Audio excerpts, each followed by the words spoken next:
മഞ്ജു, മഞ്ജു, ഉമ്മറത്ത് നിന്നും വിളി കേൾക്കുന്നുണ്ട്. ആ, ദാ വരുന്നു. നനഞ്ഞ കൈ സാരിത്തുമ്പിൽ തുടച്ചുകൊണ്ട് അവൾ വേഗം ഉമ്മറത്തേക്കെത്തി.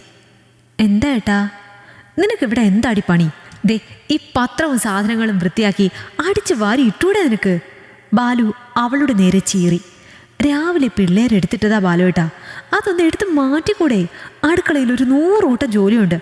അതിനിടയിൽ ഇങ്ങനെ അങ്ങോട്ടും ഇങ്ങോട്ടും ഓടാൻ എനിക്ക് 16 കാലൊന്നുമില്ല. അല്ലേലും നിനക്ക് എപ്പോഴും പറയാൻ ന്യായമുണ്ടല്ലോ. നീ ഒരു കാര്യം ചെയ്, അകത്ത് മുറിയിൽ പോയി കിടന്നു.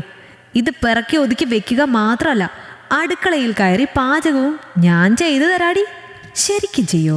വലിയ ഉപകാരമായി ഏട്ടാ. അവൾ ഇടുപ്പിൽ കുത്തിയ സാരി വലിച്ചെടുത്തു ചിരിയോടെ നിന്നു. ഭ, പോയി പണി ചെയ്യടി.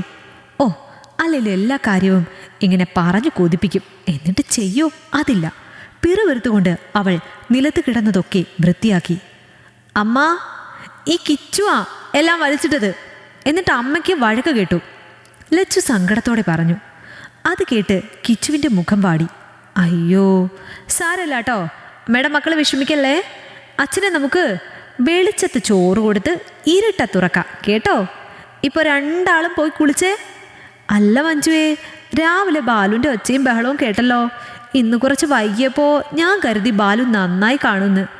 അടുത്ത വീട്ടിലെ സീന ചേച്ചിയാണ്. ഇതൊക്കെ എല്ലാ വീട്ടിലും ഉള്ളതല്ലേ ചേച്ചി. ഞങ്ങളുടെ വീട്ടിലെ സിസ്റ്റത്തിന് സൗണ്ട് ഇച്ചിരി കൂടുതലായതുകൊണ്ട് പുറത്തേക്ക് കേൾക്കുന്നു എന്ന് മാത്രം. അവിടെ പറയുന്നത് ഞങ്ങളും കേൾക്കാറുണ്ട്. എന്നിട്ട് ഞാൻ വരുന്നില്ലല്ലോ ഇതുപോലെ മതിലിൻ്റെ മുകളിൽ തലയുമായി. അവൾ തെല്ല് കെറുവോടെ പറഞ്ഞു. ഹോ, ഇപ്പം പറഞ്ഞതായി കുറ്റം, ഞാൻ പോണ്. അവർ പതിയെ തലവലിച്ചു. രാവിലെ ഇറങ്ങിക്കോളും പെണ്ണുപിള്ള. ആരുടെ വീട്ടിൽ എന്ത് നടക്കുന്നെന്നറിയാൻ. അവർ പറയണ എന്തിനാമ്മേ? അച്ഛ ഒച്ച വെച്ച് പറഞ്ഞിട്ടല്ലേ. സീന ആൻറ്റിയുടെ മോള് സോഫി എപ്പോഴും ഇതും പറഞ്ഞെന്നെ കളിയാക്കും. അച്ഛക്കിത് വല്ലതും അറിയണോ? ലച്ചു മുടി തോർത്തി വന്നു. സാരല്ല, അവർ പറയട്ടെ, നമുക്ക് എന്തു ചെയ്യാൻ പറ്റും? എൻ്റെ കൊച്ചു വിഷമിക്കല്ലേ. ഈ അച്ഛൻ എന്താ അമ്മ ഇങ്ങനെ അമ്മയോട് എപ്പോഴും ദേഷ്യ? ഞങ്ങളോടും കളിക്കുകയില്ല, ചിരിക്കുകയില്ല. നമ്മളെ ഇഷ്ടമല്ലാത്തതുകൊണ്ടാണോ? ഹേയ്, അങ്ങനെയൊന്നുമില്ല. നിൻ്റെ അച്ഛയെ അറിഞ്ഞൂടെ? അച്ഛയ്ക്ക് നമ്മൾ മാത്രമല്ലേ ഉള്ളൂ. നിങ്ങളുടെ അച്ഛയുടെ മനസ്സ് നിറയെ നമ്മളോടുള്ള സ്നേഹമാണ്. പക്ഷെ എങ്ങനെ പ്രകടിപ്പിക്കണമെന്നറിയാത്ത പ്രശ്നമാണ്. മോള് അതൊന്നും ശ്രദ്ധിക്കാതെ നന്നായി പഠിച്ചാൽ മതി. അടുത്ത വർഷം 6ാം ക്ലാസ്സിലേക്കാണ്, മറക്കരുത്. പെൺകുട്ടികളുടെ ജീവിതത്തിൽ ഏറ്റവും അത്യാവശ്യം വേണ്ട ഒന്നാണ് വിദ്യാഭ്യാസം. നന്നായി പഠിച്ച് നല്ല ജോലി വാങ്ങി സ്വന്തം കാലിൽ നിന്നിട്ട് നിനക്കൊരു കൂട്ട് വേണമെങ്കിൽ മാത്രം വിവാഹം എന്നതിനെക്കുറിച്ച് ആലോചിച്ചാൽ മതിയാകും കേട്ടോ. അമ്മയ്ക്ക് എപ്പോഴും മോളോട് പറയാൻ ഇത് മാത്രമേ ഉള്ളൂ. അപ്പോൾ എന്നോടൊന്നും പറയണില്ല? കിച്ചുവാണ്. ഇയാളോട് പറയാൻ സമയമാവട്ടെ, അന്നേരം പറഞ്ഞുതരാം. ഇപ്പോൾ പോയി റെഡിയാവ് രണ്ടും. മഞ്ജു, ഓ വിളി എത്തി, നിങ്ങൾ ചെന്നേ. പിന്നെ ഒരു ഓട്ടമായിരുന്നു. കുറച്ചു നേരത്തേക്ക് 3 പേരെയും ഓഫീസിലും സ്കൂളിലുമായി പറഞ്ഞു വിടാനുള്ള നെട്ടോട്ടം. ആവോ എൻ്റെ കൃഷ്ണ, നടു ഒടിഞ്ഞ് ഓടി ഓടി. ഒരു ദിവസം ഇതിൽ നിന്നും ഒരു ലീവ് തന്നൂടെ? കുറച്ചു നേരം അങ്ങനെ ഇരുന്ന ശേഷം അവൾ വീണ്ടും ഓരോ ജോലിയിലായി മുഴുകി. ഒരുവിധം എല്ലാം തീർത്തപ്പോഴേക്കും കുട്ടികളെത്തി. കുറച്ചു കഴിഞ്ഞപ്പോൾ ബാലുവും. വീണ്ടും ജോലി തിരക്ക്. ദിവസേന ഇതുതന്നെയാണ് അവളുടെ ജോലികൾ. ഒറ്റയ്ക്ക് സമാധാനമായി അല്പനേരം പോലും ഇരിക്കാൻ കഴിയുന്നുണ്ടായില്ല അവൾക്ക്. രാത്രി പതിവ് പോലെ അച്ഛനും മക്കളും അത്താഴം കഴിക്കുന്നു. മഞ്ജു എല്ലാവർക്കും വിളമ്പിക്കൊടുത്തു. ഛേ, ഇതെന്താടി, നിനക്കിതൊക്കെ നോക്കി ചെയ്തൂടെ? അതെങ്ങനെയാ? എന്തിനെങ്കിലും ശ്രദ്ധയുണ്ടോ, വൃത്തിയുണ്ടോ? വിവരമില്ലാത്ത കഴുത. അവൻ മുന്നിലിരുന്ന പാത്രം തട്ടിമാറ്റി. അവൾ അതിലേക്ക് നോക്കി. ഒരു മുടി വീണിട്ടുണ്ട്. സോറി ഏട്ടാ, ഞാൻ കണ്ടില്ല. കാണില്ല, എനിക്കറിയാം. ഇതൊക്കെ നോക്കിയും കണ്ടും ചെയ്യാനാവാത്ത വിധം എന്ത് മലമറിക്കുന്ന പണിയാടി ഈ വീട്ടിൽ നിനക്കുള്ളത്. മനുഷ്യന് സമാധാനമായി ഒന്നും വായിക്കും വെക്കാൻ പറ്റില്ല. അവൻ എണീക്കാൻ ഒരുങ്ങിയതും അവൾ അവൻ്റെ കയ്യിൽ പിടിച്ചു. അവിടെ ഇരിക്കെ. മക്കളെ, കഴിച്ചു കഴിഞ്ഞെങ്കിൽ അകത്തേക്ക് പോയിക്കോ, അവൾ പറഞ്ഞ്. കുട്ടികൾ അവരെ നോക്കി അകത്തേക്ക് പോയി. കൈവിടടി, ഇരിക്കും മനുഷ്യ അവിടെ. ഒരു ഫോർക്ക് എടുത്ത് അവന് നേരെ ചൂണ്ടി അവൾ പറഞ്ഞതും അങ്ങനെ ഒരു നീക്കം പ്രതീക്ഷിക്കാതെ അവൻ അവിടെ തന്നെ ഇരുന്നു. എന്തെങ്കിലും ഒരു കാര്യം പറയുന്നുണ്ടെങ്കിൽ അത് നമ്മൾ മാത്രം കേൾക്കാൻ പാകത്തിൽ പറഞ്ഞോണം. മേലാൽ ഒച്ചയെടുത്താൽ. നിങ്ങൾ ആരാന്ന നിങ്ങളുടെ വിചാരം? സഹിക്കുന്നതിനൊക്കെ ഒരു പരിധിയുണ്ട്. അതിൻ്റെ അങ്ങേ അറ്റം കണ്ടിട്ടാണ് ഞാൻ ഈ നിൽക്കുന്നത്. നിങ്ങൾ നാവെടുക്കുമ്പോൾ എല്ലാം ചോദിക്കുമല്ലോ, നിനക്ക് എന്താ ഇവിടെ പണിയെന്ന്, ഒരു വീട്ടിലെ ജോലികൾ എന്തൊക്കെയാണെന്ന് നിങ്ങൾക്കറിയോ? അറിയോന്ന് അവൾ ഫോർക്ക് ഒന്നുകൂടി അടുപ്പിച്ചു. ഇല്ല. ഇതൊന്നും അറിയാതെ വായിൽ തോന്നുന്നത് അങ്ങ് വിളിച്ചു പറയുവാൻ നിങ്ങൾക്ക് ആരാ അധികാരം തന്നത്? നിങ്ങൾ രാവിലെ ഇവിടെ ഇറങ്ങിപ്പോകുന്നത് വെറുതെ ഇരിക്കാനാണ് പോകുന്നതെന്ന് പറഞ്ഞ് നിങ്ങൾ സമ്മതിക്കോ? നിങ്ങൾ ആണുങ്ങൾ പുറത്തു പോയി ചെയ്യുന്നത് പോലെ ഞങ്ങൾ സ്ത്രീകളും ജോലി തന്നെയാണ് ചെയ്യുന്നത്. ഓരോ വ്യത്യാസമേ ഉള്ളൂ. നിങ്ങൾക്ക് ശമ്പളവും ഇൻക്രിമെൻറ്റും ലീവും ഒക്കെ ഉണ്ട്. ഞങ്ങൾ വീട്ടമ്മമാർക്ക് അതില്ല. അതിൻ്റെ അഹങ്കാരമാണ് നിങ്ങൾക്ക്. നിങ്ങൾ ഇങ്ങനെയൊക്കെ പെരുമാറുമ്പോൾ അത് കണ്ടു വളരുന്ന 2 കുട്ടികളുണ്ട് ഇവിടെ. അത് മറക്കരുത്. നിങ്ങളുടെ ഒച്ചയും ബഹളവും കേട്ട് കൂട്ടുകാരൊക്കെ കളിയാക്കുക ലച്ചുവിനെ. എന്നെയും കളിയാക്കുന്നുണ്ട്. എനിക്കത് വിട്ടുകളയാൻ പറ്റും. പക്ഷെ അവൾക്കോ? അവരുടെ മനസ്സിൽ അച്ഛനെന്നയാൾ വേറെ ആരോ ആണ്. അവരോട് മിണ്ടുന്നില്ല, ചിരിക്കുന്നില്ല, കളിക്കുന്നില്ല. അവരുടെ പരാതികൾ മുഴുവനും എന്നോടാ.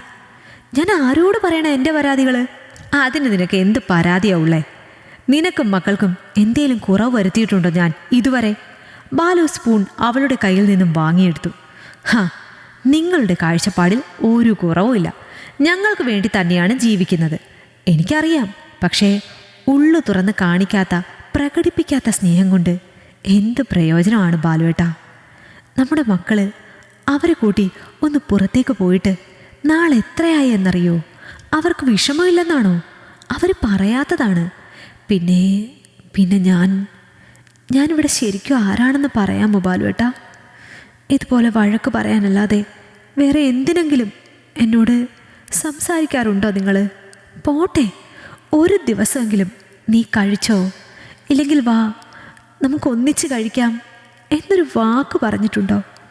എപ്പോഴും ഇങ്ങനെ ഓടി നടന്നെല്ലാം ചെയ്യുമ്പോൾ ഇടയ്ക്കിടെ എന്തെങ്കിലും തെറ്റുവരും.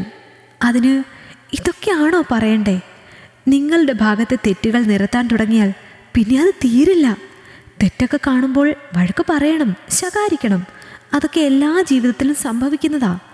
പക്ഷെ അത് കഴിഞ്ഞ് ഒരിക്കലും ഒന്ന് ചേർത്ത് പിടിച്ചിട്ടില്ല എന്നെ ഏറെ വേദനിപ്പിക്കുന്നത് അതാണ്. എന്തിനേറെ ബെഡ്റൂമിൽ പോലും എന്നെ ഒന്ന് ചേർത്ത് പിടിച്ചിട്ടുണ്ടോ ബാലുവേട്ടൻ? പോട്ടെ, നിങ്ങൾക്കൊക്കെ ഞായറെങ്കിലും അവധിയുണ്ട്. എനിക്കോ പീരീഡ് സമയത്ത് പോലും ഇത്തിരി നേരം റെസ്റ്റ് ഇല്ല എനിക്ക്.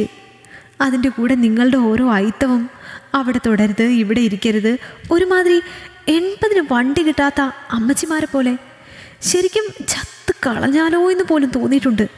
ശരീരം നുറുങ്ങുന്ന വേദനയും മനസ്സ് തകർക്കുന്ന നിങ്ങളുടെ വാക്കുകളും കേട്ട് ആ സമയത്തൊക്കെ ഒന്ന് ചേർത്ത് പിടിച്ചിരുന്നു എങ്കിലൊന്ന് എത്ര കൊതിച്ചിരുന്നു എന്നോ. അതെങ്ങനെ? തൊട്ടുകൂടായ്മയല്ലേ? ഞാനൊന്ന് ചോദിക്കട്ടെ, അന്നേരം ഉണ്ടാക്കി തരുന്നത് കഴിക്കാനും അലക്കുന്നതിടാനും ഈ തൊട്ടുകൂടായ്മ ഒന്നുമില്ലേ? കേൾക്കുമ്പോൾ ചെറുതെന്ന് തോന്നാം, പക്ഷേ എനിക്ക് ഏറ്റവും വലുത് ഇതൊക്കെയാണ് ബാലുവേട്ടാ. പക്ഷെ ഒരിക്കലും അതൊന്നും നടക്കില്ല. ദയവ് ചെയ്ത് മക്കളുടെ മുൻപിൽ വെച്ചെങ്കിലും ഇങ്ങനെ ഒച്ച ഉയർത്തരുത്. കവിളിലേക്ക് ഒഴുകിയ കണ്ണീർ തുടച്ച് അവൾ പാത്രങ്ങളും എടുത്തു പോയി. ബാലു കുറേ നേരം അവിടെ തന്നെ ഇരുന്നു. ശരിയാണ് അവൾ പറഞ്ഞത്, ഓരോന്നും ശരിയാണ്. മനസ്സ് തുറന്ന് ഒന്ന് സ്നേഹിച്ചിട്ടില്ല. അവരെയെല്ലാം ഒരു കടമ തീർക്കലായി മാത്രമേ കണ്ടിട്ടുള്ളൂ. ചെറുപ്പത്തിലെ അച്ഛനും അമ്മയും മരിച്ചുപോയ എനിക്ക് എങ്ങനെ സ്നേഹിക്കണമെന്നൊന്നും അറിയില്ല. അറിയാനൊട്ട് ശ്രമിച്ചിട്ടുമില്ല.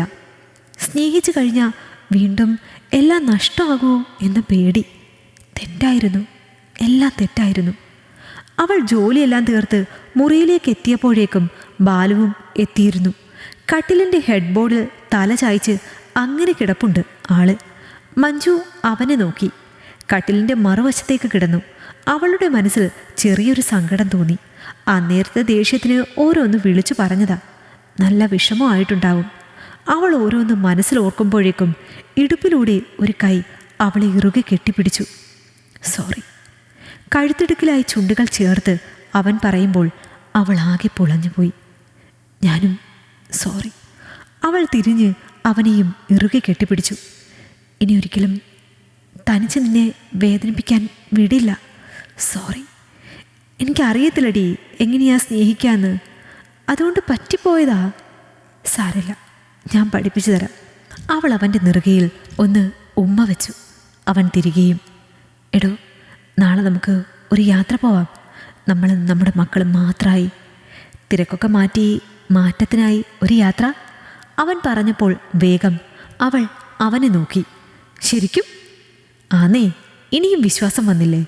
അയ്യോ, ഒന്ന് പ്ലാൻ ചെയ്തതുപോലുമില്ല. അതൊന്നും വേണ്ട. പ്ലാൻ ചെയ്ത് വലിയ പ്രതീക്ഷയോടെ ഇരുന്നാൽ അതൊന്നും നടക്കില്ല. നാളെ രാവിലെ അത്യാവശ്യം വേണ്ട ഡ്രസ്സുകൾ എടുക്കുന്നു, പോകുന്നു, അത്രേ ഉള്ളൂ. ഇപ്പോൾ നീ ഇങ്ങ് വാ, ഇവിടെ കുറച്ച് പ്ലാനിങ് ഉണ്ട് എനിക്ക്. അവളെ വലിച്ച് നെഞ്ചിലേക്കിട്ട് ഇറുകെ പുണർന്നു. പിറ്റേന്നവർ യാത്ര തിരിച്ചു. കുട്ടികൾക്ക് അവരാഗ്രഹിച്ച അച്ഛനെ കിട്ടിയ സന്തോഷത്തിൽ മതിമറന്ന് ചിരിക്കുന്നുണ്ട്. ഉമ്മ കൊണ്ട് അച്ഛനെ മൂടുന്നുണ്ട്. ഇടയ്ക്കിടെ അവളിലേക്കും വീഴുന്നുണ്ട് ഓരോ ഉമ്മകൾ. നാളുകൾക്ക് ശേഷം അവൾ ആഗ്രഹിച്ചതുപോലെ പ്രണയം കൊണ്ടൊരു യാത്ര. പ്രണയം പുഴയായി ഒഴുകിത്തുടങ്ങി അവരിൽ, അവരുടെ ജീവിതത്തിൽ. ഒരു ചേർത്ത് പിടിക്കലിൽ, ഒരു കുഞ്ഞു ചുംബനത്തിൽ തീരാവുന്ന പ്രശ്നങ്ങളെ കാണൂ മിക്കവരിലും. അതുകൊണ്ട് അത് ചെയ്യാൻ മടിച്ചു നിൽക്കരുത്. സമയം നഷ്ടമായാൽ തിരിച്ചു കിട്ടാത്ത ഒന്നാണ്. ഈ കഥ നിങ്ങൾക്കിഷ്ടമായെങ്കിൽ ലൈക്ക് ചെയ്യൂ. നിങ്ങളുടെ അഭിപ്രായങ്ങൾ കമന്റായി രേഖപ്പെടുത്തൂ. കൂടുതൽ കഥകൾ കേൾക്കാൻ ഈ ചാനൽ സബ്സ്ക്രൈബ് ചെയ്യൂ.